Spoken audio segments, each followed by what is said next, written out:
Untuk live LDNO betul?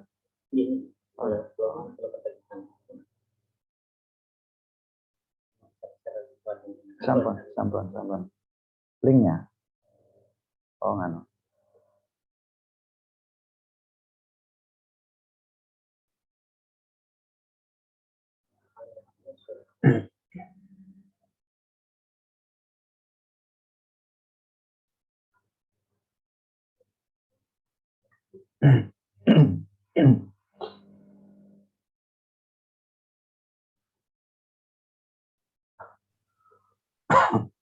Ustadz.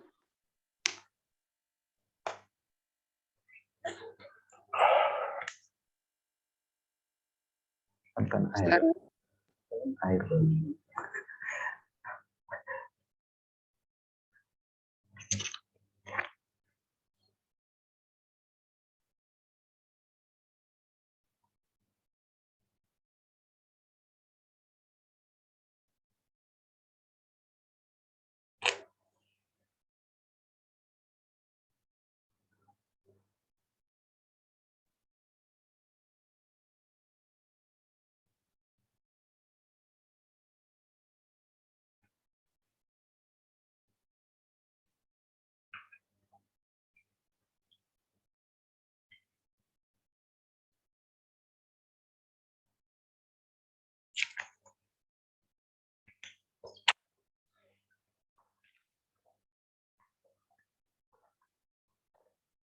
Just laptop. Yeah. Oh, teman ya. Bukan betul. Ustadz Asyari. Ini mati lah, betul. Ustadz. Satu nomor.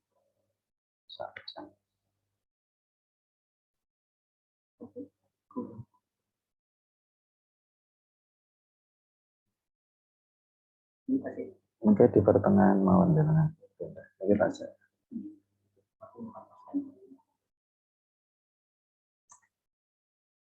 Tapi nyoba cocok aja.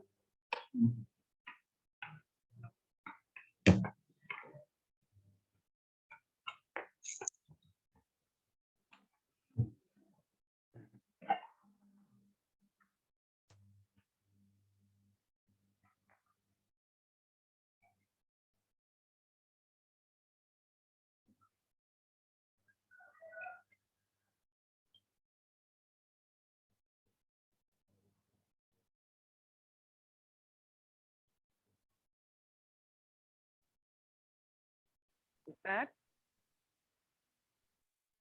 Assalamualaikum Ustadz.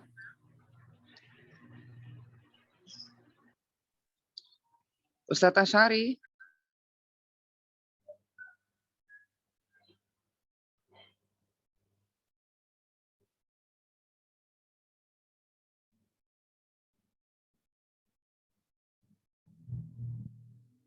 Halo? Ya Ustadz, udah bisa dimulai Ustadz? Ya, langsung Bu ya. Oke.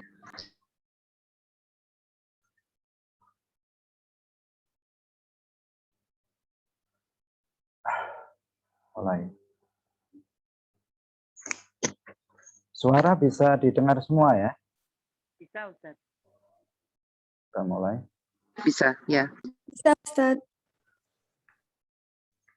Assalamualaikum warahmatullahi wabarakatuh.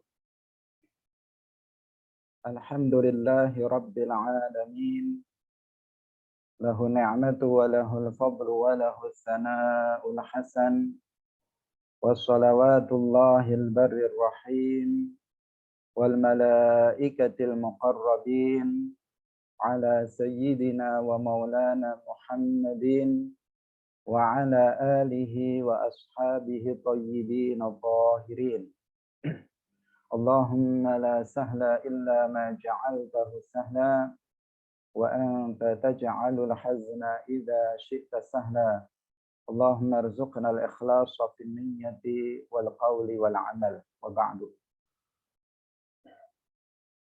Hadirin, hadirat, pemirsa, peserta pengajian yang kami hormati, alhamdulillah, puji syukur marilah kita sampaikan kepada Allah Subhanahu wa taala. Ya, di siang hari ini Allah Subhanahu wa taala melimpahkan nikmat-nikmatnya, rahmatnya kepada kita semuanya, terutama nikmat taufik, sehingga dengan nikmat taufik kita semuanya bisa hadir dalam kegiatan rutin kajian Ahli Sunnah wal Jamaah setiap hari Ahad. Semoga pertemuan kita pada siang hari ini bermanfaat bagi kita fid dunya wal akhirah. Amin ya rabbal alamin. Shalawat dan salam semoga tetap terlimpahkan kepada Nabi Agung Nabi Muhammad sallallahu alaihi wasallam, para sahabatnya, keluarganya, serta seluruh umat Islam yang mengikuti beliau ila yaumil qiyamah. Hadirin rahimakumullah, untuk memulai kajian kita pada siang hari ini, tidak lupa saya mengingatkan kepada semua yang hadir di Zoom untuk mengikhlaskan niatnya lillahi ta'ala.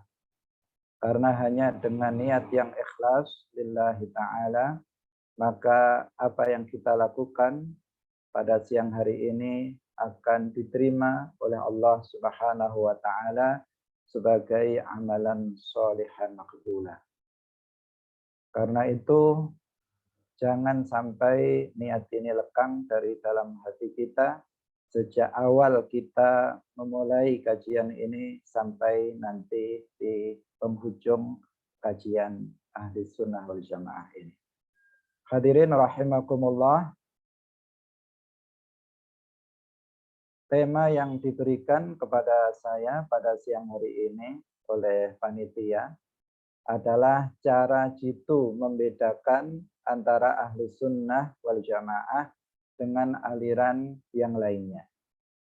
Tema ini adalah tema yang sangat penting sekali untuk dikaji, mengingat kita semuanya mengetahui bahwa pada saat ini banyak sekali kelompok-kelompok yang mengaku sebagai Ahli Sunnah wal Jamaah. Semua kelompok yang berafiliasi kepada Islam, semuanya mengaku sebagai kelompok Ahli Sunnah wal Jamaah. Bahkan di antara mereka ada yang mengaku sebagai kelompok yang paling Islam dan paling Ahli Sunnah wal Jamaah. Munculnya berbagai macam aliran, kelompok yang masing-masing mengklaim, mengaku-aku sebagai kelompok Ahli Sunnah wal Jamaah. Ini menjadikan sebagian masyarakat kita menjadi bingung.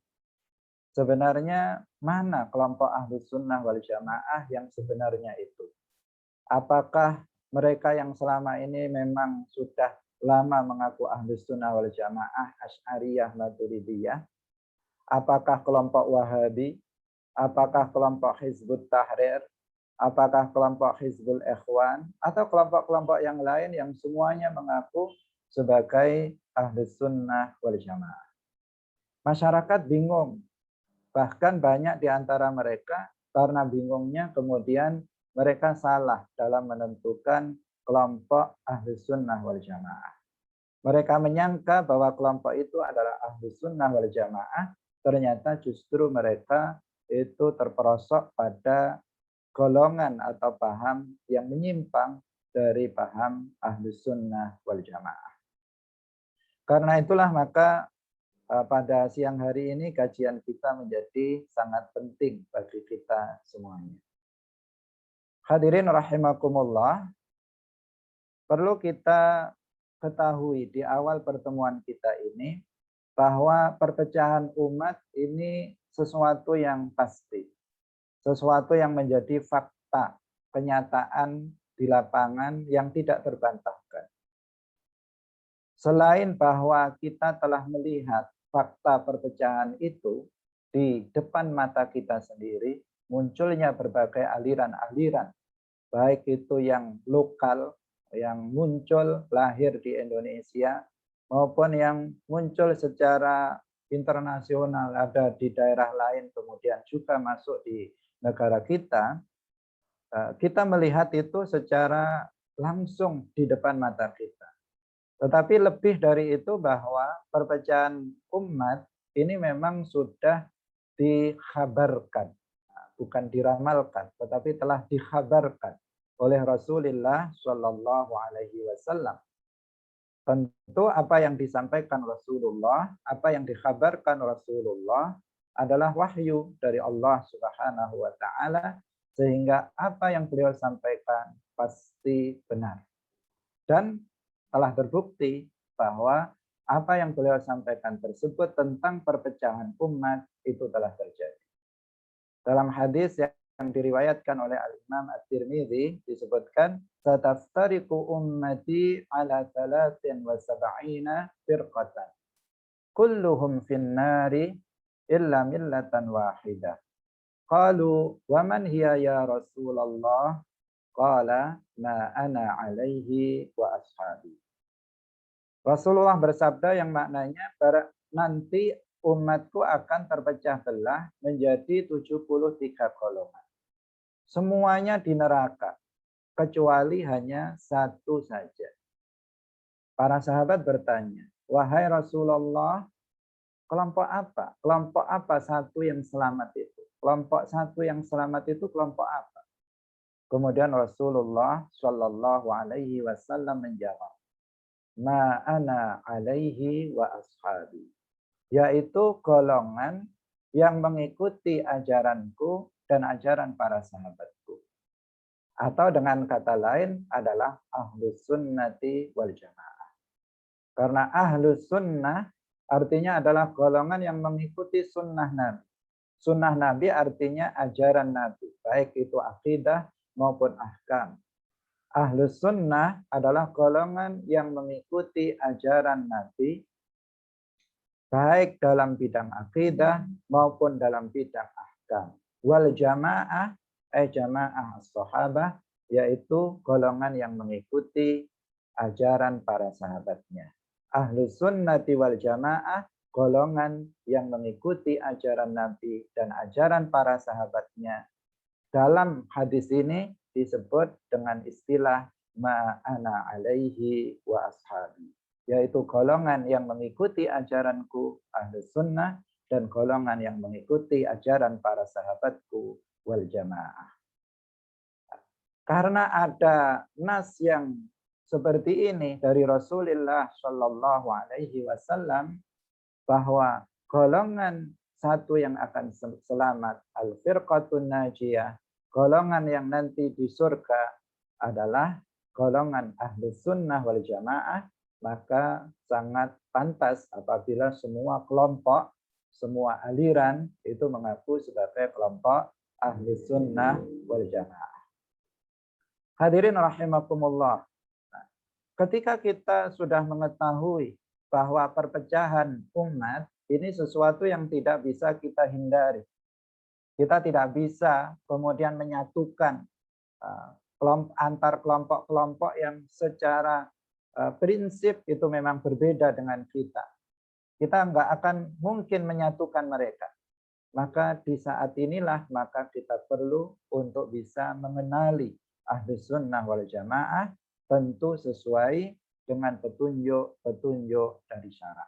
Petunjuk-petunjuk dari Rasulullah Shallallahu Alaihi Wasallam dalam mengenalinya.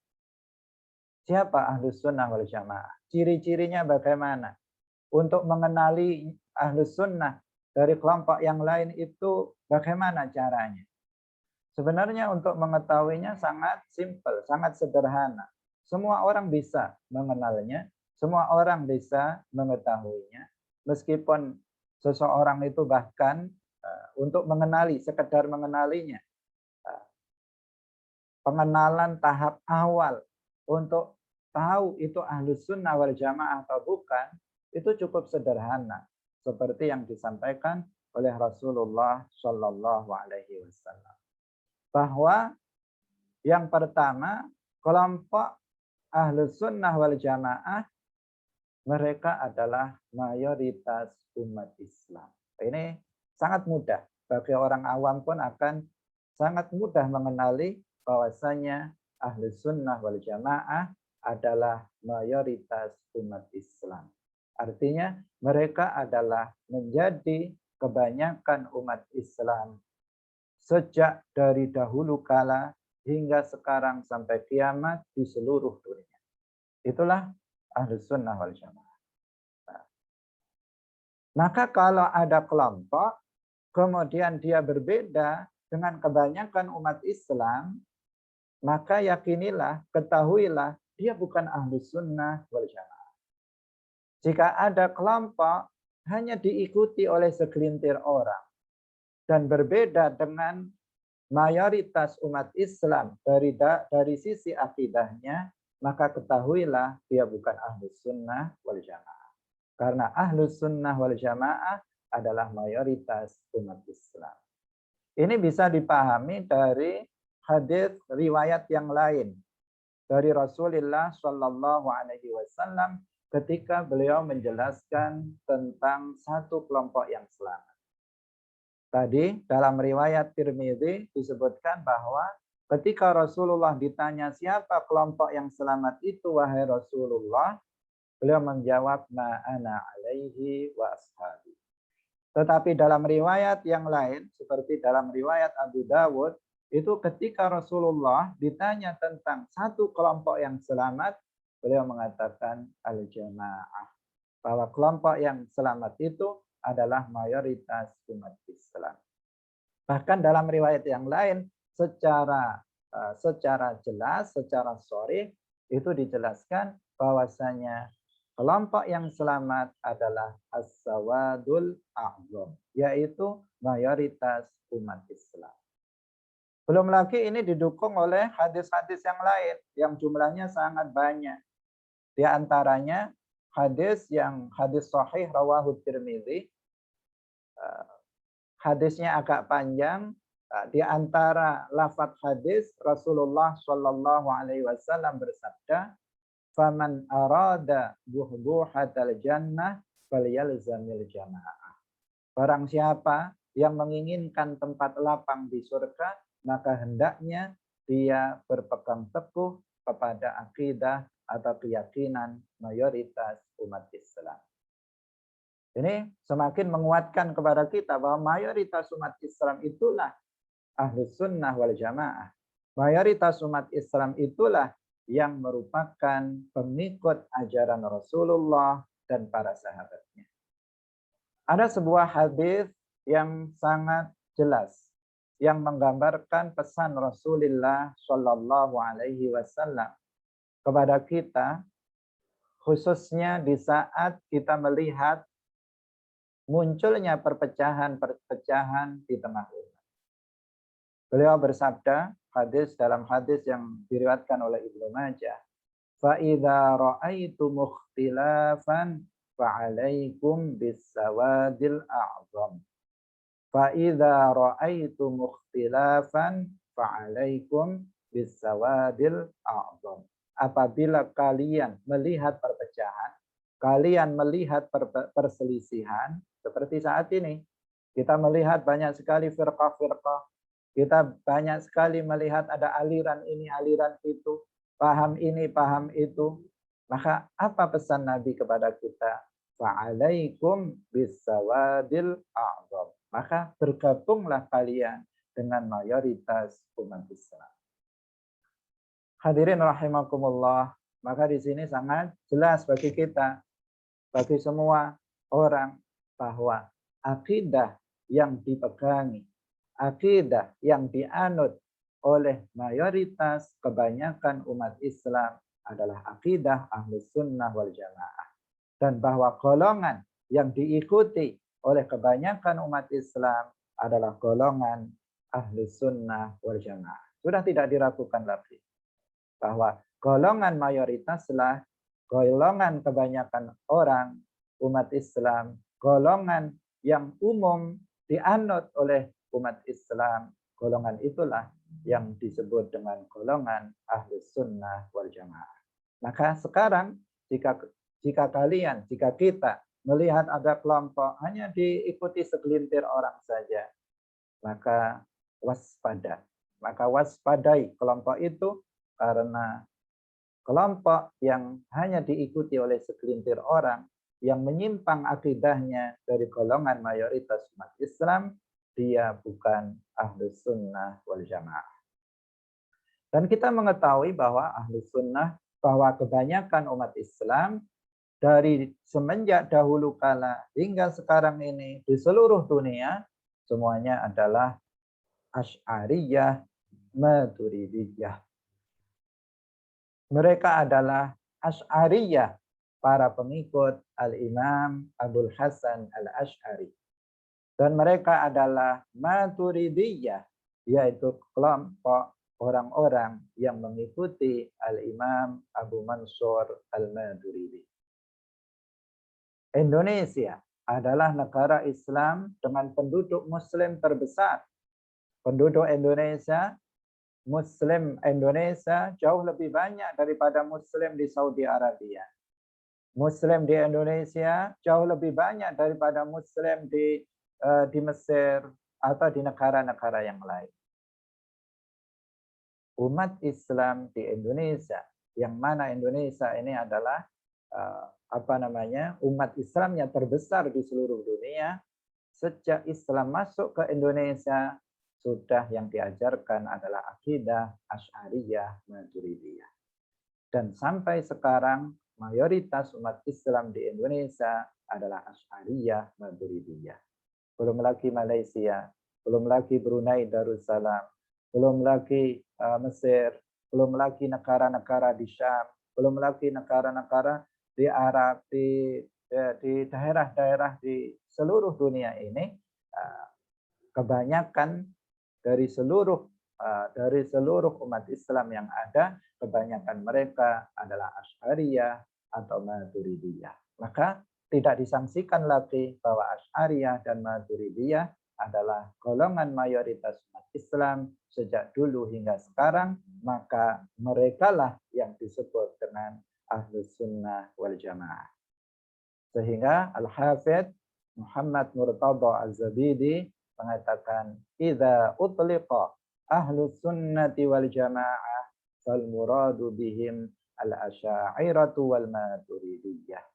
Idza utliqa Ahlus Sunnati wal Jamaah. Jika disebut Ahlus Sunnah wal Jamaah, kita mendengar seseorang mengatakan Ahlus Sunnah wal Jamaah. Kita membaca dalam kitab ditulis Ahlus Sunnah wal Jamaah. Maka ketahuilah bahwa yang dimaksud dengan Ahlus Sunnah wal Jamaah adalah Asy'ariyah atau Asy'ariyah, kelompok pengikut Imam Abul Hasan Al-Asy'ari, dan Maturidiyah, pengikut Al-Imam Abu Mansur Al-Maturidi. Hadirin rahimakumullah, maka jangan mencoba-coba untuk mengikuti kelompok yang nyeleneh. Jangan coba-coba untuk mengikuti kelompok yang berbeda dengan kebanyakan umat Islam. Jangan mencoba-coba untuk mengikuti kelompok yang menyimpang dari akidah mayoritas umat Islam. Maka jika seseorang tidak mewaspadai dan kemudian dia tetap nekat bergabung dengan kelompok minoritas, kelompok yang sedikit dari sisi kuantitasnya, dari sisi jumlahnya, maka ini akan berbahaya bagi keselamatan dia di akhirat. Karena Rasulullah Shallallahu Alaihi Wasallam dalam sebuah hadis yang diriwayatkan oleh Al-Imam Al-Bukhari dan juga Al-Imam At-Tirmidzi, beliau bersabda, "Innallaha la yajma'u ummati 'ala dhalalah wa yadullahi 'alal jama'ah wa man syadza syadza ilan nar." Sesungguhnya Allah itu tidak mengumpulkan umatku dalam kesesatan. Artinya mayoritas umat Islam tidak akan sesat. Wa yadullahi 'alal jama'ah, dan pertolongan Allah atas mayoritas umat Islam. Wa man syadza syadza ilan nar. Barang siapa yang dia menyimpang dari kebanyakan umat Islam ke sana, dia menyimpang ke kanan atau menyimpang ke kiri, maka dia sesungguhnya syadza ilan nar, dia menyimpang ke neraka. Maka dalam urusan akidah jangan sampai kita mengikuti kelompok minoritas. Ikutilah as-sawadul a'zam, ikutilah mayoritas umat Islam. Sebagian orang mengatakan masa kebenaran dihitung dari jumlah pengikutnya. Kita katakan Rasulullah yang mengatakan seperti itu. Rasulullah yang mengatakan seperti itu, bahwa kelompok mayoritas umat Islam tidak akan sesat di dalam masalah akidah. Hadirin hadirat yang dirahmati oleh Allah Subhanahu wa taala. Maka waspadailah kelompok-kelompok yang menyempal dari kebanyakan umat Islam. Akidah mereka berbeda dengan akidah mayoritas umat Islam. Ahkam ibadah yang mereka praktekkan berbeda dengan ibadah yang dilakukan oleh mayoritas umat Islam. Akhlak mereka juga berbeda dengan akhlak yang dilakukan oleh mayoritas umat Islam. Maka waspadai kelompok-kelompok yang menyimpang. Sebenarnya untuk mengenali Ahlus Sunnah wal Jamaah, untuk tahap awal cukup sampai di sini, yaitu bahwa Ahlus Sunnah wal Jamaah adalah yang umum. Mereka adalah yang kebanyakan umat Islam. Itulah Ahlus Sunnah wal Jamaah. Yang menyimpang, tinggalkan mereka. Jangan diikuti kelompok yang menyimpang, menyempal dari Ahlus Sunnah wal Jamaah. Hadirin rahimakumullah. Tetapi ada yang lain yang bisa kita mengenali Ahlus Sunnah wal Jamaah dengan lebih mendalam lagi. Yang kedua yaitu bahwa Ahlus Sunnah wal Jamaah itu bermadzhab. Yang pertama, saya ulangi lagi, yang pertama untuk mengenali Ahlus Sunnah wal Jamaah, bahwa Ahlus Sunnah wal Jamaah itu adalah mayoritas umat Islam. Yang kedua, Ahlus Sunnah wal Jamaah itu bermadzhab. Kita semuanya umat Islam menjadikan Al-Quran dan hadis itu sebagai sumber ajaran Islam. Al-Quran dan hadis adalah merupakan sumber ajaran Islam. Dari situlah ajaran Islam diambil. Tetapi dalam memahami Al-Quran dan hadis, Ahlus Sunnah wal Jamaah itu menganut metode mazhab. Bagaimana bermazhab itu? Bermazhab itu simpelnya adalah mengikuti pemahaman para ulama. Jadi dalam memahami Al-Quran dan hadis, kita mengikuti pemahaman para ulama. Tentu para ulama yang kompeten dalam memahami Al-Quran dan hadis. Mereka para mujtahidin, mereka para ulama yang sudah mencapai derajat ijtihad, yang memang mereka telah memenuhi ketentuan-ketentuan syarat keilmuan untuk bisa memahami Al-Quran dan hadis. Nah, ini yang dianut oleh Ahlus Sunnah wal Jamaah. Kenapa? Karena Ahlus Sunnah wal Jamaah kita semuanya, terutama dari kalangan orang yang belum mencapai kepada derajat ijtihad, bahwa kita tidak mampu untuk memahami Al-Quran dan hadis secara mandiri. Kita tidak bisa secara langsung memahami Al-Quran dan hadis. Bagaimana kita bisa memahaminya? Sementara bahasa Arab saja, kita tidak menguasainya secara penuh. Kita tidak bisa menguasainya secara panjang lebar, secara luas, secara mendalam. Yang tahu hanya kaifahaluka, masmuka, dan seterusnya. Yang sederhana-sederhana. Tetapi padahal bahasa Arab itu ada mufradat, ada jutaan mufradat yang harus kita hafal. Terkadang satu kata memiliki 15 makna, 20 makna, bahkan sampai 50 makna. Itu masih mufradat saja. Lalu berapa mufradat yang sudah kita hafalkan? Kosakata Arab yang sudah kita hafalkan sudah berapa? 1.000, 10.000 masih kurang. Karena bahasa Arab itu sangat luas. Itu masih mufradat. Padahal kita memahaminya perlu sharaf, perlu nahwu, perlu balaghah, dan perlu ilmu-ilmu bahasa, qawaid-qawaid al-lughah yang lainnya yang berkaitan yang harus juga kita paham. Itu masih bahasa Arab.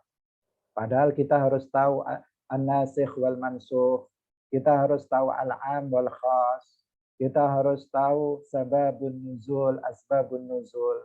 Kita harus tahu hadis karena hadis itu adalah penjelas dari Al-Qur'an. Karena hadis berkaitan dengan dalam memahaminya kita juga membutuhkan asbabul wurud dan seterusnya yang ilmu itu jumlahnya sangat banyak. Dan kita tidak memiliki ilmu-ilmu itu. Maka Ahlus Sunnah wal Jamaah itu menggunakan sistem mazhab, metode mazhab di dalam memahami Al-Quran dan hadis. Sumber ajaran kita adalah Al-Quran dan hadis. Tetapi untuk memahaminya, kita mengikuti pemahaman para ulama mujtahidin. Kenapa? Karena Allah Subhanahu wa taala berfirman di dalam Al-Quran, fas'alu ahla dzikri in kuntum la ta'lamun. Fas'alu ahla dzikri in kuntum la ta'lamun. Bertanyalah kalian kepada ahlu dzikr, yang di sini yang dimaksud sebagian para ulama tafsir mengatakan yang dimaksud adalah ahlul ilmi. In kuntum la ta'lamun, jika kalian tidak mengetahui. Jika kita tidak memiliki ilmu untuk bisa memahami Al-Quran dan hadis, maka Allah Subhanahu wa taala memerintahkan kita untuk bertanya kepada para ahlul ilmi. Nah, ini ada dalam surat An-Nahl ayat 43. Hadirin hadirat rahimakumullah. Maka kita Ahlus Sunnah wal Jamaah kita menganut mazhab-mazhab dalam bidang akidah. Ahlus Sunnah wal Jamaah itu mengikuti mazhabnya Al-Imam Abul Hasan Al-Asy'ari dan Al-Imam Abu Mansur Al-Maturidi. Untuk memahami ayat-ayat akidah yang ada dalam Al-Quran, hadis-hadis yang berkaitan dengan akidah yang ada di dalam hadis-hadis Nabi, kita mengikuti pemahaman Al-Imam Abul Hasan Al-Asy'ari dan Al-Imam Abu Mansur Al-Maturidi. Keduanya telah merumuskan sebuah rumusan akidah yang mudah kita pahami didasarkan kepada Al-Quran, hadis, dan dalil-dalil rasional, dalil-dalil akal. Ini dalam bidang akidah. Ahlus Sunnah wal Jamaah dalam bidang ahkam, dalam bidang hukum, maka kita mengikuti salah satu dari mazhab yang empat. Kita mengikuti salah satu dari mazhab yang empat. Kita mengikuti mazhab Hanafi yang digagas oleh siapa? Al-Imam Abu Hanifah radhiyallahu anhu. Kita mengikuti mazhab Maliki yang didirikan oleh Al-Imam Malik bin Anas. Kita mengikuti mazhab Asy-Syafi'i yang didirikan oleh Al-Imam Muhammad bin Idris Asy-Syafi'i. Kita mengikuti mazhab Hambali yang didirikan oleh Al-Imam Ahmad bin Hanbal. Hanafi, Maliki, Syafi'i, Hambali.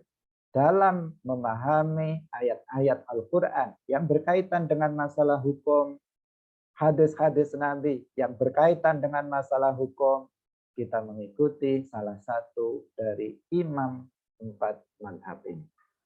Imam empat mazhab. Hanafi, Maliki, Syafi'i, dan Hambali. Itu dalam bidang apa? Dalam bidang fikih atau dalam bidang ahkam.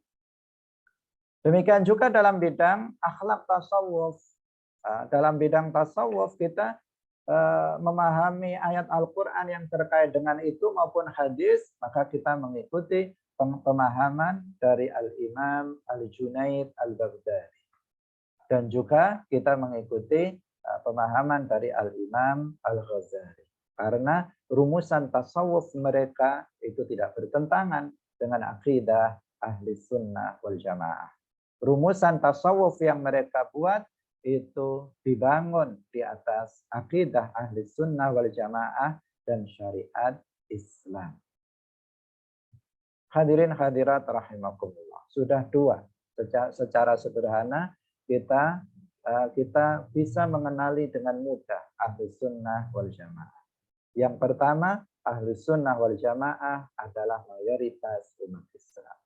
Yang kedua, ahli sunnah wal jamaah itu bermazhab dalam memahami Al-Quran dan hadis, mengikuti pemahaman para ulama dalam memahami Al-Quran dan hadis.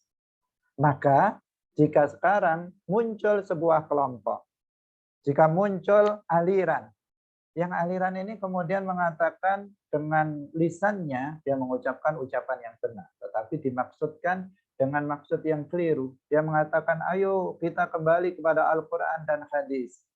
Mereka mengatakan seperti itu, ayo kita kembali kepada Al-Quran dan hadis. Dengan maksud bahwa menurut mereka umat Islam, mereka yang setiap hari baca kitab-kitab kuning, mereka yang setiap hari baca kitab-kitab para ulama, mereka bilang, ayo tinggalkan kitab-kitab para ulama, sekarang kita baca Al-Quran, baca hadis secara langsung. Itu maksud mereka seperti itu, dengan ucapan, ayo kita kembali kepada Al-Quran dan hadis. Maka waspadai orang yang seperti ini. Mereka menginginkan kita meninggalkan para ulama, mereka menginginkan kita meninggalkan pemahaman para ulama terhadap Al-Quran dan hadis, dan mereka mengalihkan kita terhadap pemahaman Al-Quran dan hadis secara mandiri, padahal kita orang yang bodoh, atau paling tidak mereka akan mengarahkan kita untuk memahami Al-Quran dan hadis, mengikuti para penerjemah Al-Quran dan hadis. Padahal kalau dibandingkan para penerjemah Al-Quran dan hadis yang ada sekarang, dibandingkan dengan Imam Syafi'i, kata orang baina sama wa sumur, sat. Nah, ada satnya lagi. Antara langit dan sumur yang kering yang nggak ada airnya. Artinya jauh sekali dari sisi keilmuannya. Nah, kalau kita berpikir, apakah kita kemudian meninggalkan Al-Imam Asy-Syafi'i untuk mengikuti seorang penerjemah Al-Quran? Karena perlu kita ketahui, terjemahan Al-Quran itu bukan Al-Quran. Terjemahan Al-Quran itu bukan Al-Quran. Orang yang memahami Islam dengan memahami terjemahan Al-Quran itu bukan mengambil pemahaman dari Al-Quran secara langsung, tetapi dia memahami Al-Quran dari seorang penerjemah yang tidak diketahui rimbanya, di mana dia belajarnya, apakah dia thiqah atau tidak thiqah, tidak diketahui. Apakah dia orang yang terpercaya atau tidak terpercaya, tidak diketahui. Demi seorang penerjemah yang majhul, yang tidak diketahui, kemudian relakah kita meninggalkan Al-Imam Syafi'i? Relakah kita meninggalkan Al-Imam Abu Hanifah, Al-Imam Malik bin Anas, Al-Imam Ahmad bin Hanbal, Al-Imam Abdul Hasan Al-Ash'ari, Al-Imam Abu Mansur Al-Maturidi, Al-Imam Al-Junaid Al-Baghdadi, kita tinggalkan demi seorang penerjemah Al-Quran dan penerjemah hadis? Orang yang berakal tidak akan melakukan hal yang seperti itu. Maka kita mengikuti mazhab. Waspada terhadap orang yang punya slogan, ayo kita kembali kepada Al-Quran dan hadis, tetapi mereka bermaksud dengan maksud yang batil. Ucapan itu tidak salah. Ketika kita mengatakan, ayo kita kembali kepada Al-Quran, ucapan itu tidak salah. Jika kita, ahli sunnah wal jamaah yang mengatakannya, ayo kita kembali kepada Al-Quran dan hadis, artinya, ayo kita kembali kepada Al-Quran dan hadis berdasarkan atau dengan mengikuti pemahaman para ulama yang kompeten dalam memahami Al-Quran dan hadis. Ustaz, Tetapi jika mereka, kelompok minoritas yang mengatakan, ayo kita kembali kepada Al-Quran dan hadis, apa maksud mereka? Maksud mereka, tinggalkan kitab-kitab para ulama, tinggalkan Imam Syafi'i, Imam Ahmad, Imam Abu Hanifah, Imam Malik, ikuti langsung baca terjemah-terjemah Al-Quran, baca terjemah hadis, dan seterusnya. Nah, ini sangat berbahaya. Sebagian orang seakan-akan benar, saya memahami Al-Quran langsung dari sumbernya, sehingga masih murni, sehingga masih jernih. Lihatlah, air itu kalau masih dekat dengan sumbernya itu bersih. Itu hanya apa? Sesuatu yang syubhah yang dilontarkan untuk menipu kita. Karena mereka bagaimana pemahaman orang yang bodoh itu bisa dijadikan sebagai landasan dalam kita memahami Al-Quran dan hadis. Allah Subhanahu wa taala berfirman, "Fas'alu ahla dzikri in kuntum la ta'lamun." Bertanyalah kalian kepada ahli zikr jika kalian memang tidak mengetahuinya. Hadirin hadirat rahimakumullah. Kita lanjutkan kembali. Nah, nanti insya Allah kita hanya mungkin tidak sangat panjang ya. Kita sebelum nanti 1 jam kita beri waktu kepada yang hadir di Zoom ini untuk bertanya. Mungkin lewat chat ya, bisa nanti kita baca. Hadirin rahimakumullah. Kemudian yang ketiga. Ketiga ini untuk memperkuat saja.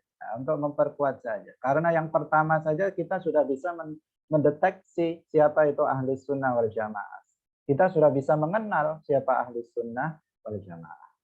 Tetapi lebih mendalam lagi, kita katakan ahli sunnah wal jamaah itu moderat. Itu mu'tadil dalam hal pemahamannya terhadap Al-Quran dan hadis. Yang pertama, ahli sunnah wal jamaah adalah mayoritas umat Islam. Yang kedua, ahli sunnah wal jamaah mereka itu bermazhab dalam memahami Al-Quran dan hadis. Yang ketiga, ahli sunnah wal jamaah itu mu'tadil, kelompok yang mengembangkan paham yang moderat. Paham yang moderat itu paham yang bagaimana? Yaitu paham yang sesuai dengan Al-Quran, hadis, ijma'. Yang seperti pemahaman yang sesuai dengan itu, maka itu adalah pemahaman yang moderat. Sementara pemahaman yang menyimpang dari Al-Quran, hadis, ijma' itu adalah pemahaman yang pemahaman yang tidak moderat, tetapi pemahaman yang ekstrim. Maka dalam hal ini Al-Imam Abu Ja'far At-Tahawi radhiyallahu anhu termasuk ulama salaf. Kita semuanya tahu beliau lahir tahun 227 Hijriah.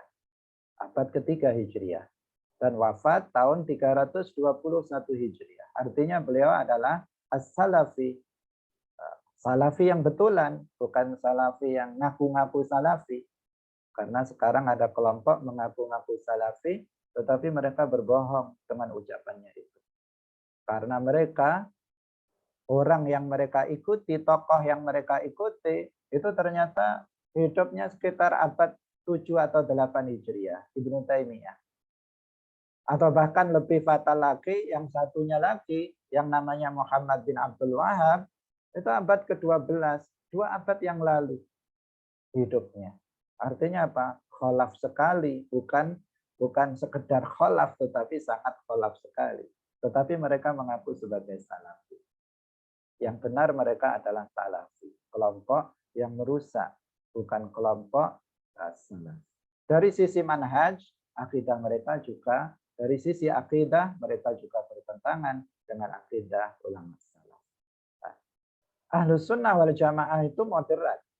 Al-Imam Abu Ja'far At-Tahawi As-Salafi, beliau mengatakan, wa huwa bainal ghuluwi wat taqsir wa bainat tashbihi wat ta'til wa bainal jabri wal qadar wa bainal amni wal iyas.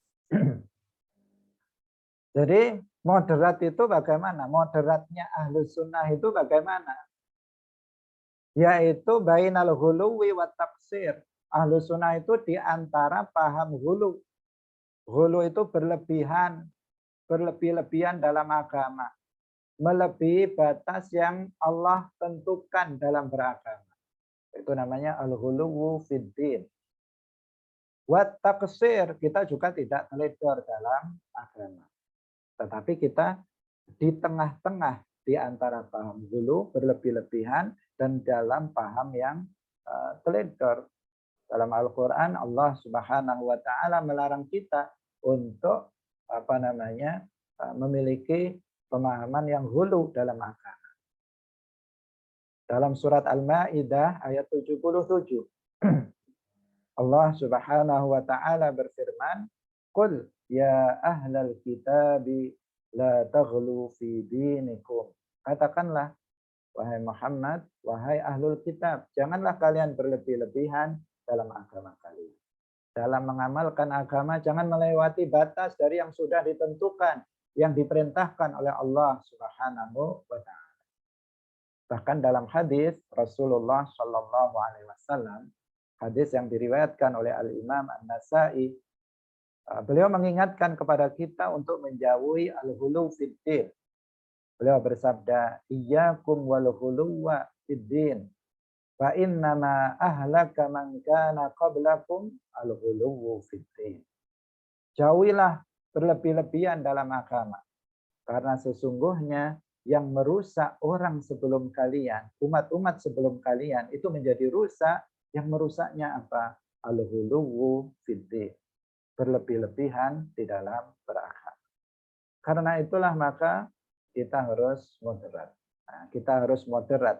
Kita harus berada di antara al-ghulu dan at-taqsir. Nah, bagaimana contohnya ghulu fid-din itu? Kita sekilas saja, karena kalau kita bicara ini tentu akan sangat luas. Sekilas. Al-ghulu fid-din, ciri-ciri orang yang memiliki pemahaman al-ghulu fid-din, dan ini biasanya dianut oleh kelompok minoritas. Biasanya mereka suka mewajibkan sesuatu yang tidak wajib. Suka mewajibkan sesuatu yang tidak wajib. Misalnya apa? Misalnya berbaiat thariqah, hukumnya apa? Sunnah, hukumnya sunnah. Kemudian ada seseorang mengatakan menganut thariqah itu wajib. Itu namanya apa? Al-ghuluwu fid-din, melebihi dari batas yang sudah ditentukan oleh agama. Sholat jamaah itu hukumnya fardu kifayah. Sebagian ulama mengatakan sunnah muakkadah. Tetapi sebagian yang lain yang kita pegangi, sholat jamaah hukumnya fardu kifayah. Kemudian ada kelompok yang mengatakan sholat jamaah itu fardu ain. Orang kalau sholat nggak jamaah, maka sholatnya nggak sah. Maka ini namanya apa? Al-ghuluwu fid-din. Melebihi dari batas yang sudah ditentukan oleh agama. Bagi seorang muslimah, memakai cadar, itu hukumnya sunnah. Tidak wajib. Hukumnya tidak wajib. Boleh bagi seorang perempuan untuk membuka wajahnya. Jika seorang perempuan kemudian dia memakai cadar, maka jangan sekali-kali meyakini bahwa itu hukumnya wajib. Kalau ada yang meyakini bahwa itu wajib, maka itu namanya apa? Al-ghuluwu fid-din, karena mewajibkan sesuatu yang tidak wajib. Ini contoh yang pertama. Apa? Orang yang ghulu fid-din ciri-cirinya apa? Suka mewajibkan sesuatu yang tidak wajib. Sesuatu yang sunnah diwajibkan. Sesuatu yang mungkin sama sekali nggak sunnah juga dibilang wajib. Maka ini namanya ghulu, berlebihan dalam mengamalkan agama. Yang kedua, ciri yang kedua, orang yang ghulu dalam agama adalah mereka suka mengharamkan sesuatu yang tidak haram. Sesuatu itu hukumnya makruh, tapi dia bilang haram. Sesuatu itu hukumnya tafsil, ada rinciannya. Jika begini haram, jika begini tidak haram. Tetapi dia mengatakan haram mutlak. Itu namanya apa? Al-ghuluwu fid-din. Suka mengharamkan sesuatu yang tidak haram, suka memutlakkan sesuatu yang hukumnya tafsil, yang hukumnya itu harusnya dirinci. Misalnya yang sering terjadi apa? Isbal. Isbal itu artinya memakai sarung atau celana sampai di bawah mata kaki. Menurut Ahlus Sunnah wal Jamaah, dan itu berdasarkan hadis Nabi, hukum isbal itu adalah dirinci. Apabila seorang laki-laki, ini untuk laki-laki isbal ini, apabila seorang laki-laki celana atau sarungnya sampai di bawah mata kaki, tujuannya adalah untuk sombong, maka dia jatuh pada keharaman, kemaksiatan.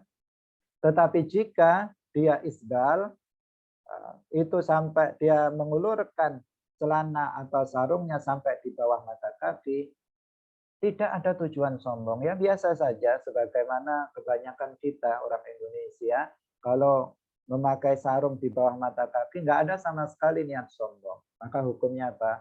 Makruh. Jika kemudian ada seseorang mengatakan hukumnya haram mutlak di neraka yang melakukannya, maka ini namanya apa? Ghulu. Ghulu. Seorang perempuan keluar dari rumah dengan memakai wangi-wangian. Hukumnya apa? Dilihat tujuannya apa. Jika dia keluar rumah dengan berhias, memakai wangi-wangian, tujuannya untuk menimpakan fitnah di kalangan laki-laki, untuk mejeng biar banyak laki-laki tertarik kepadanya, maka hukumnya apa? Haram. Tetapi jika dia keluar rumah memakai wangi-wangian, tidak ada tujuan itu, biasa saja. Apalagi mungkin perempuan yang baunya kurang sedap, kemudian dia memakai wangi-wangian. Nah, tidak ada tujuan untuk mencari perhatian kaum laki-laki. Maka ini hukumnya tidak haram, tetapi makruh. Nah, kalau ada orang atau kelompok mengatakan haram mutlak, maka berarti dia telah meyakini keyakinan apa? Hulu. Hulu. Satu lagi misalnya ikhtilat bainan nisa war rijal, bainar rijal wan nisa. Berkumpulnya kaum laki-laki dan perempuan dalam satu majelis. Hukumnya bagaimana? Ahlus sunnah wal jamaah merinci, tidak mutlak haram. Tetapi ada kalanya boleh. Selama tidak ada di situ unsur khalwah, berduaan, laki-laki perempuan. Tidak ada yang membuka aurat dalam majelis itu. Kemudian tidak membicarakan perkataan-perkataan yang porno yang bisa mengundang syahwat misalnya. Kemudian tidak ada persentuhan kulit antara laki-laki dan perempuan, maka itu boleh. Tetapi jika ada unsur ini, di situ cuma berduaan laki-laki perempuan. Atau di situ ada persentuhan kulit laki-laki dan perempuan, atau di situ ada yang membuka aurat, atau di situ misalnya ada persentuhan kulit laki-laki dan perempuan, maka hukumnya haram. Dirinci seperti itu. Maka jika ada kelompok yang kemudian secara keras dia mengatakan nggak boleh laki-laki perempuan itu kumpul, haram, di neraka, maka kelompok ini namanya apa? Kelompok yang menganut paham al-ghulu fiddin, yang dilarang dalam agama. Qul ya ahlal kitabi la taghlu fi dinikum. Nah, hadirin hadirat rahimakumullah. Termasuk al-ghulu fiddin juga adalah memuji seseorang melebihi derajatnya. Memuji seseorang melebihi derajatnya. Memuji seorang nabi dengan mensifatinya dengan sifat Tuhan. Nggak boleh. Itu namanya ghulu. Memuji seorang wali, dia wali, kemudian dipuji dengan sifat seorang nabi. Maka itu nggak boleh, itu ghulu. Memuji orang biasa, seakan-akan dia adalah nabi. Itu adalah ajaran yang ghulu. Ada sebagian orang mengatakan Nabi Muhammad mengetahui segala sesuatu. Semua yang Allah tahu, Nabi Muhammad juga tahu. Ini juga ghulu namanya, karena mensifati Nabi dengan sifat Allah. Ada sebagian orang mengatakan guru saya nggak pernah salah sama sekali. Ini namanya apa? Mensifati manusia biasa dengan sifat Nabi yang maksum. Maka berhati-hatilah dengan paham-paham yang dulu. Ahlus sunnah wal jamaah itu bainal ghuluwi wa taqsir, artinya ahlus sunnah wal jamaah itu moderat. Moderat, ahlus sunnah wal jamaah itu moderat di antara keduanya. Kita juga tidak teledor seperti kelompok liberal Yang mereka suka apa? Yang taksir ini, yang liberal ini apa? Suka menghalalkan sesuatu yang haram. Ini boleh, ini boleh, ini boleh. Semua kok serba boleh. Ada nasnya dalam Al-Quran haram dibilang boleh juga. Ada hadisnya yang menyatakan haram dibilang boleh juga. Ijma mengatakan itu haram tetap dibilang boleh. Ini namanya apa? Taksir. Ahlus sunnah nggak seperti itu. Ahlus sunnah di antara keduanya karena ajarannya itu disesuaikan dengan ajaran Al-Quran, hadis, dan ijma para ulama. Hadirin rahimakumullah. Kalau kita mengikuti tadi, ini waktunya sudah hampir jam 2. Kalau kita mengikuti tentang moderat tadi dari Al-Imam At-Tahawi, selain bainal ghuluwi wa taqsir, tetapi juga bainat tasbihi wa ta'til. Ahlus sunnah itu tidak menyerupakan Allah dengan makhluknya, juga tidak menafikan Allah dan sifatnya. Tidak. Tetapi ahlus sunnah wal jamaah itu di antara keduanya. Ahlus sunnah meyakini bahwasanya Allah Subhanahu wa taala itu ada, tidak seperti makhluknya. Ahlus sunnah wal jamaah meyakini Allah Subhanahu wa taala itu memiliki sifat, tetapi sifatnya tidak seperti sifat makhluknya. Sifat Allah azaliyatun abadiyatun, sementara sifat makhluk itu hadis. Nah, ini tidak kita uraikan dalam kesempatan kali ini karena waktu. Wa bainal jabri wal qadar, juga ahlus sunnah itu di antara paham jabar dan qadar. Paham jabar itu mereka yang mengatakan manusia tidak memiliki iradah. Manusia seperti bulu yang diterpa angin. Angin ke kanan ikut ke kanan, ke kiri ikut ke kiri, dan seterusnya. Manusia nggak punya iradah sama sekali. Padahal Al-Quran menyatakan bahwa manusia memiliki iradah, memiliki masyiah. Hanya saja masyiahnya di bawah masyiatullah. Wa bainal qadar, kita juga tidak meyakini paham qadar. Mereka yang mengatakan bahwa manusia itu menciptakan perbuatannya sendiri. Nah, ini kita ahlus sunnah nggak seperti itu. Tetapi ahlus sunnah wal jamaah meyakini Allah Subhanahu wa taala pencipta segala sesuatu, pencipta manusia dan perbuatannya, baik yang ikhtiariyah maupun iftirariyah. Namun manusia memiliki kasab, memiliki iradah yang diarahkan kepada suatu perbuatan yang disebut dengan kasab. Kemudian wa bainal amni wal iyas. Ini juga tidak kita bahas secara khusus. Ini butuh satu pertemuan tersendiri. Wa bainal amni wal iyas. Di antara paham aman dan iyas. Aman itu merasa merasa aman dari azab Allah, merasa bahwa Allah nggak akan mengazab dia, sehingga dia terus melakukan kemaksiatan. Alasannya Allah Maha Pengampun, Allah luas rahmatnya, nggak apa-apa kita bermaksiat. Ini namanya paham aman. Wal iyas, di antara paham iyas, kita tidak menganut paham aman, kita juga tidak menganut paham iyas. Iyas itu apa? Putus asa dari rahmat Allah, sehingga dia terus melakukan maksiat karena dia menyangka bahwa Allah itu tidak akan mengampuni dosa-dosa dia karena sudah saking banyaknya. Nah, ahlus sunnah wal jamaah di antara keduanya. Ini juga membutuhkan pembahasan pembahasan secara khusus. Hadirin hadirat rahimakumullah.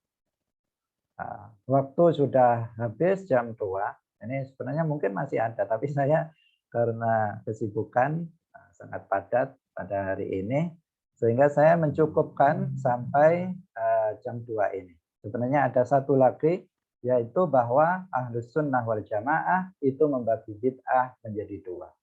Nah, itu ahlus sunnah wal jamaah. Secara ringkas saya ingin mengulang. Yang pertama, ahlus sunnah wal jamaah adalah mayoritas umat Islam. Yang kedua, ahlus sunnah wal jamaah dalam memahami Al-Quran dan hadis itu mengikuti mazhab. Kemudian yang ketiga, ahlus sunnah wal jamaah itu moderat. Ahlus sunnah wal jamaah itu pahamnya tidak hulu, tidak taksir, tidak tasbih, tidak ta'til. Antara tasbih, antara ta'til, antara jabr dan qadar, antara paham aman dan iyas. Artinya ahlus sunnah wal jamaah tidak ekstrim, tidak ekstrim kanan, dan juga tidak ekstrim kiri. Kemudian yang keempat, yang terakhir, tidak kita bahas, hanya kita sebut bahwa Ahlus Sunnah wal Jamaah membagi bid'ah menjadi dua. Bid'ah hasanah dan bid'ah sayyi'ah. Nah, saya kira sampai di sini yang bisa kita sampaikan pada kesempatan hari ini. Saya akan lihat mungkin ada pertanyaan. Jika nggak ada, alhamdulillah, berarti sudah selesai. Bagaimana? Silahkan.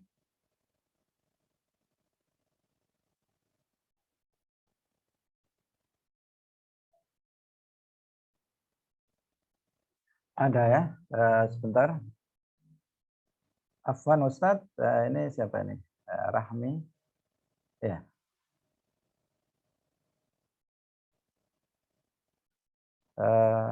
Bisa diulang bid'ah tadi ya. Bid'ah Ahlus Sunnah wal Jamaah itu membagi bid'ah menjadi dua. Bid'ah hasanah dan bid'ah sayyi'ah. Bid'ah hasanah adalah bid'ah yang sesuai dengan Al-Quran dan hadis. Sementara bid'ah sayyi'ah adalah bid'ah yang tidak sesuai, yang bertentangan dengan Al-Quran dan hadis. Rasulullah Shallallahu Alaihi Wasallam yang telah membagi bid'ah menjadi dua. Lebih jelasnya nanti bisa kalian mengikuti kajiannya Ustadz Nur Rahmat. Bid'ah dari A sampai Z sudah tuntas. Kemudian yang berikutnya bisa diulang ayat dan hadis tentang hulu. Allah Subhanahu wa Ta'ala berfirman dalam surat Al-Maidah ayat 77. Qul ya ahlal kitabi la taghlu fi dinikum. Saya ulangi lagi. Qul, katakanlah, ya ahlal kitabi la taghlu fi dinikum. Yang maknanya katakanlah wahai Muhammad, wahai ahlul kitab, meskipun ini khitabnya kepada ahlul kitab, tetapi juga termasuk kepada kita umat Islam. La taghlu fi dinikum. Janganlah kalian berlebih-lebihan dalam agama kalian. Kemudian yang kedua, hadis rawahun Nasa'i. Rasulullah bersabda, iyyakum wal ghuluwa fid dini. Iyyakum wal ghuluwa fid din. Jauhilah oleh kalian al-ghulu fid din, berlebihan dalam agama. Fa innama ahlaka man kana qablakum al-ghuluwu fid din. Sesungguhnya yang merusak orang sebelum kalian adalah berlebihan dalam agama. Fa innama ahlaka man kana qablakum al-ghuluwu fid din. Rawahun Nasa'i. Kemudian yang berikutnya, apakah selain Ahlus Sunnah itu dikatakan sesat? Nah, Rasulullah Shallallahu Alaihi Wasallam mengatakan bahwa selain Ahlus Sunnah finnar, artinya mereka adalah sesat. Rasulullah yang mengatakan, kulluhum finnari illa wahidah. Semuanya itu di neraka kecuali satu. Tetapi para ulama di sini menjelaskan, semua kelompok di luar Ahlus Sunnah itu memang masuk neraka. Tetapi pertanyaannya, apakah mereka semuanya itu abadi di dalam neraka? Para ulama menjelaskan. Para ulama menjelaskan dirinci. Nah, mereka orang-orang yang menganut aliran di luar Ahlus Sunnah wal Jamaah. Jika kesesatan yang mereka ikuti itu sudah sampai kepada derajat kekufuran, maka mereka akan abadi di neraka. Tetapi apabila kesesatan yang mereka ikuti tidak sampai kepada derajat derajat kekufuran, maka mereka akan masuk neraka tetapi tidak akan abadi di dalam neraka. Jadi finnar, semuanya di neraka. Orang yang menganut ajaran selain Ahlus Sunnah wal Jamaah, maka semuanya di neraka. Tetapi apakah mereka abadi? Tergantung pada tingkat kesesatannya. Jika sampai pada kufur, maka mereka akan abadi di neraka. Tetapi jika tidak sampai kepada kekufuran, maka tidak abadi di neraka.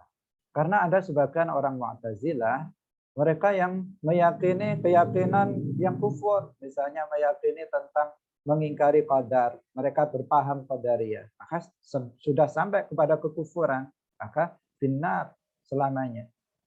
Tetapi ada juga sebagian mereka yang hanya meyakini satu keyakinan Mu'tazilah yang itu tidak sampai kepada kekufuran. Misalnya dia meyakini Allah itu tidak dilihat di dalam surga nanti oleh orang mukmin penduduk surga. Nah, ini mengingkari ru'yatullah. Ini mereka tidak sampai kepada kekufuran, tapi mereka sesat dengan keyakinannya seperti itu. Nah, seperti itu. Kemudian kita jawab lagi pertanyaan berikutnya, Ustadz, kakak saya menganut paham HTI, apa itu sesat? HTI itu salah satu pahamnya adalah al-ghulu fiddin, berlebihan dalam agama. Mereka itu memiliki paham qadar. Tadi kita katakan seperti kita kutip dari Al-Imam At-Tahawi radhiyallahu anhu rahimahullah, beliau mengatakan Ahlus Sunnah itu adalah bainal jabri wal qadar. Bainal jabri wal qadar. Itu Ahlus Sunnah wal Jamaah. Sementara perlu diketahui bahwa Hizbut Tahrir itu meyakini paham qadariyah. Nah, mereka adalah qadariyah zaman sekarang ini. Itu Hizbut Tahrir. Nah, bisa kita membuktikannya dalam kitab mereka, namanya mereka beri judul Taqiyuddin An-Nabhani, pendirinya itu menulis sebuah kitab, dia beri judul dengan nama Asy-Syakhsiyah Al-Islamiyah. Dalam kitab itu dia mengatakan bahwa perbuatan manusia itu adalah bukan atau tidak diciptakan oleh Allah Subhanahu wa taala. Maka ini membuktikan bahwa mereka adalah qadariyah. Hizbut Tahrir adalah qadariyah. Bahkan ada satu judul dalam kitab itu berbunyi begini, dikatakan bahwa al-huda wad dhalal laisa minallah. Dia mengatakan bahwa hidayah dan kesesatan itu bukan dari Allah, bukan ciptaan Allah. Ini juga membuktikan sekali lagi bahwa Hizbut Tahrir adalah qadariyah. Dan Ahlus Sunnah itu bainal jabri wal qadar. Tidak meyakini keyakinan qadariyah. Maka waspadai paham qadariyah. Kakaknya harus diingatkan, jangan sampai mengikuti kelompok minoritas, kelompok menyempal dari akidah Ahlus Sunnah wal Jamaah. Boleh diulang perkataan Imam Abu Ja'far At-Tahawi. Al-Imam Abu Ja'far At-Tahawi, beliau mengatakan, tadi sudah kita sebutkan, tapi kita mungkin terlalu cepat membacanya, padahal saya sudah pelan. Beliau mengatakan wahuwa bainal ghuluwi wat taqsiri. Wahuwa bainal ghuluwi wat taqsiri wa bainat tashbihi wat ta'tili wa bainal jabri wal qadri wa bainal jabri wal qadar wa bainal amni wal yas. Wa huwa, saya ulangi lagi, wa huwa bainal ghuluwi wat taqsiri wa bainat tashbihi wat ta'tili wa bainal jabri wal qadari wa bainal amni wal yas. Inilah perkataan Al-Imam Abu Ja'far At-Tahawi dalam Al-Aqidah At-Tahawiyah. Kemudian pertanyaan berikutnya, Ustadz, bagaimana hukumnya dengan orang-orang yang sengaja membid'ahkan serta merasa dirinya paling benar? Nah, ini pembahasannya juga panjang ya. Mereka suka membid'ahkan ini karena mereka tidak paham tentang makna bid'ah dan juga tidak paham bahwa Nabi itu membagi bid'ah menjadi dua. Dan orang yang suka membid'ahkan amaliyah umat Islam ini juga salah satu ciri bahwa mereka bukan Ahlus Sunnah wal Jamaah. Karena itu juga patut kita untuk mewaspadai orang yang seperti ini. Kita terangkan kepada dia bahwa Rasulullah membagi bid'ah menjadi dua. Beliau bersabda, dalam ini juga ada dalam hadis Arba'in, man ahdatsa fi amrina hadza ma laisa minhu fahuwa raddun. Cukup satu hadis pendek ini sebagai dalilnya. bahwa Rasulullah membagi bid'ah menjadi dua. Man ahdatsa fi amrina hadza. Barang siapa yang membuat perkara baru dalam agama kita ini, ma laisa minhu. Di sini ada kata-kata qaid dari Rasulullah, batasan ma laisa minhu. Yang perkara baru itu yang dia buat itu laisa minhu, bukan bagian dari agama, nggak sesuai dengan Al-Quran dan hadis, maka dia mardud, raddun, mardud, tertolak. Berarti pemahamannya apa? Jika ada orang membuat perkara baru, tapi ma huwa minhu, dia sesuai dengan agama, sesuai dengan Al-Quran dan hadis, fahuwa maqbulun, maka dia diterima dalam agama. Nah, hadirin rahimakumullah, ini sekilas saja kita menjawab tentang yang ditanyakan, karena akan panjang itu jadinya. Kemudian, Ustaz, bagaimana hukum jika bermakmum sholat dengan orang yang beda akidah seperti orang Qadariyah? Ini kalau kita mengetahui bahwa imam sholatnya itu tidak sah, maka kita nggak boleh bermakmum kepada orang yang sholatnya nggak sah. Orang yang nggak sah itu orang yang akidahnya itu kufur, ya. Jadi diantaranya masih banyak rinciannya.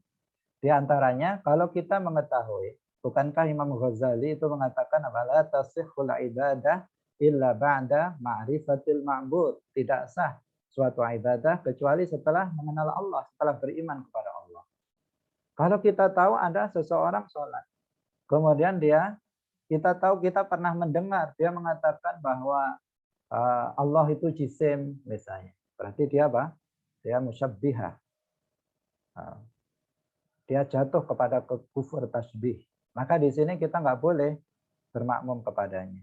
Atau berpaham Qadariyah tadi, dia mengatakan bahwa manusia itu bisa menciptakan perbuatannya sendiri yang ikhtiariyah.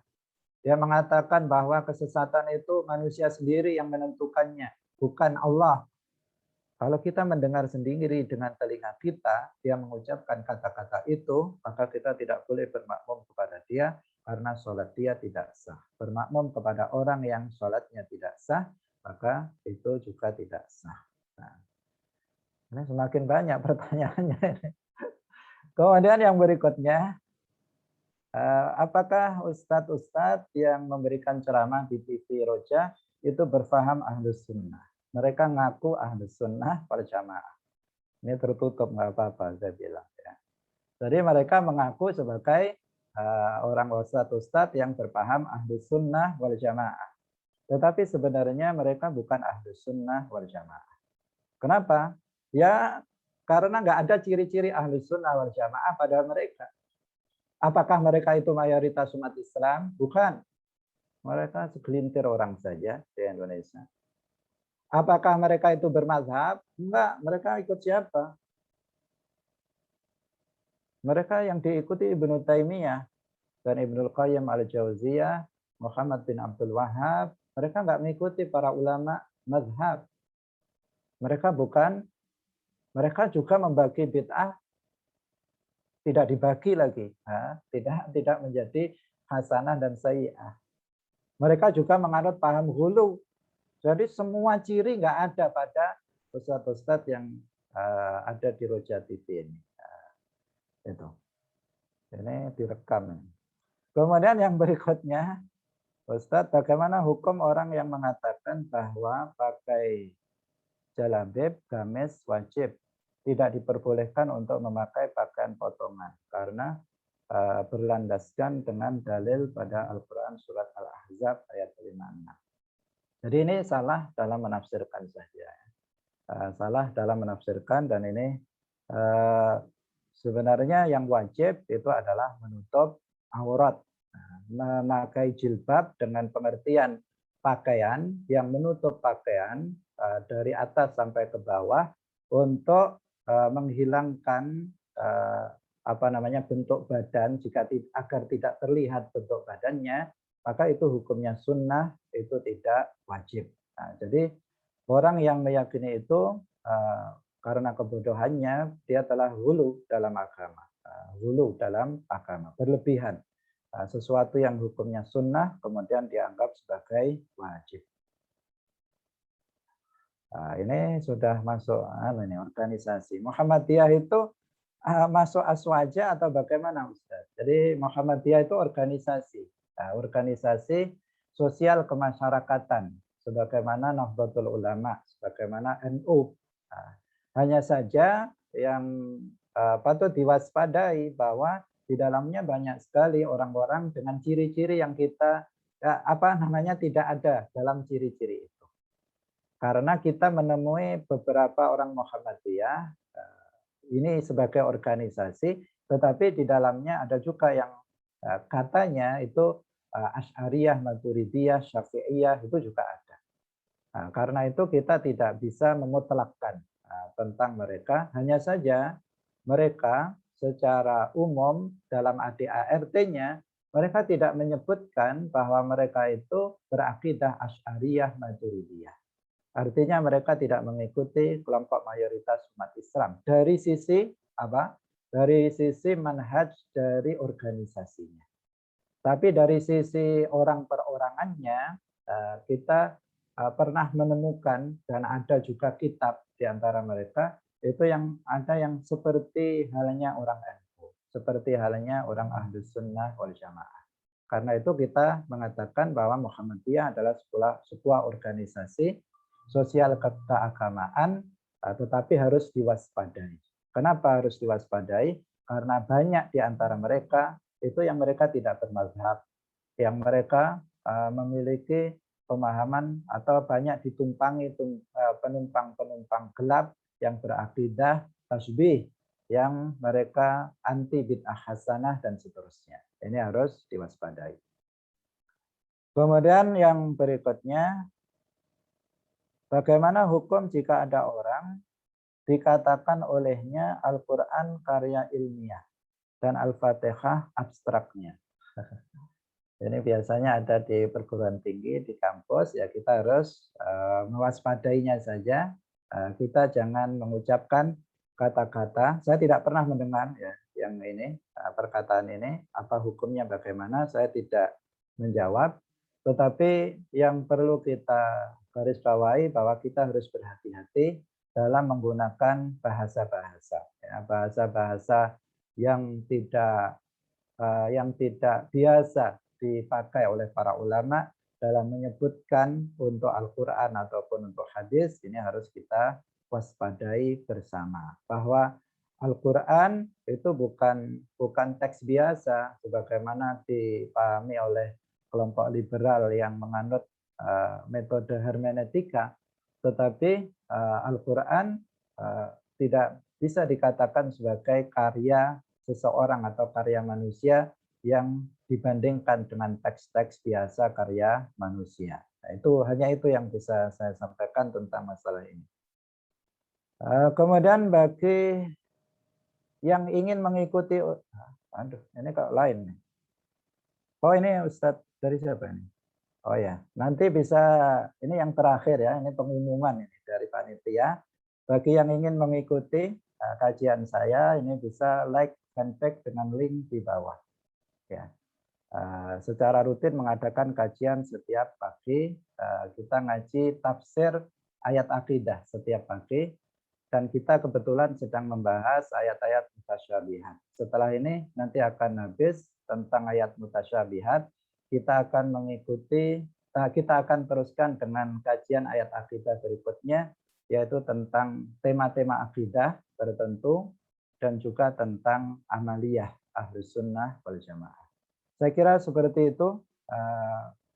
Semoga bermanfaat kajian kita pada sore hari ini. Mari kita tutup dengan doa. Alhamdulillahirabbil alamin wassalatu wassalamu ala sayyidina Muhammadin wa ala alihi wa ashabihi thayyibin tahirin. Ya Allah, ya Rahman, ya Rahim, ya Hayyu ya Qayyum, ya Dzal Jalali wal Ikram. La ilaha illa anta subhanaka inni kuntu minadh dhalimin. Allahumma inna nas'aluka wa natawajjahu ilaika bi nabiyyina Muhammadin nabiyyir rahmah. Ya Muhammad ya Rasulullah, inna natawajjahu bika ila rabbina fi hajatina lituqda lana Rabbana atina fid dunya hasanah wa fil akhirati hasanah wa qina adzabannar. Wa sallallahu ala sayyidina Muhammadin wa ala alihi wa ashabihi wa sallam. Subhana rabbika rabbil izzati amma yasifun wa salamun ala mursalin walhamdulillahi rabbil alamin. Kita baca tahlil, salawat, istighfar. La ilaha illallah. Allahumma salli ala sayyidina Muhammad wa ala alihi wa sahbihi wa sallim. Rabbi ghfirli wa liwalidayya wa lil mu'minina wal mu'minat. Barakallahu fikum. Wassalamualaikum warahmatullahi wabarakatuh.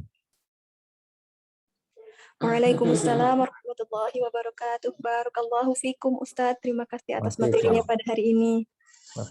Ya, dan juga terima kasih atas kehadiran para peserta di kajian pada hari ini. Semoga ilmunya berkah untuk kita semua. Kurang lebihnya kami dari admin mengucapkan mohon maaf dan terima kasih. Wassalamualaikum warahmatullahi wabarakatuh.